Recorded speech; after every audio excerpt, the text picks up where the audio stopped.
अमरावतीतील प्रसिद्ध हॉटेल रोशनीचा परवाना रद्द.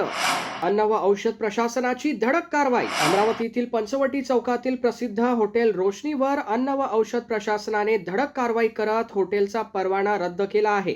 या कारवाईमुळे शहरात एकच खळबळ उडाली आहे.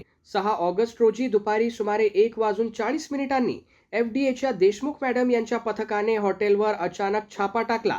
तपासणी दरम्यान हॉटेलचे स्वयंपाकघर आणि परिसर अत्यंत अस्वच्छ असल्याचे निदर्शनास आले.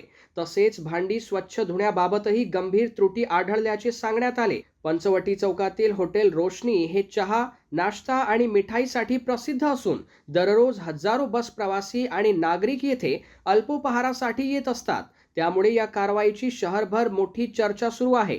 अन्न व औषध प्रशासनाने अन्न सुरक्षा नियमांचे पालन न करणाऱ्यांविरोधात कठोर कारवाईचा इशारा दिला असून नागरिकांच्या आरोग्याशी तडजोड करणाऱ्या आस्थापनांवर अशाच प्रकारच्या धडक मोहिमा पुढेही सुरू राहणार असल्याचे संकेत दिले आहेत.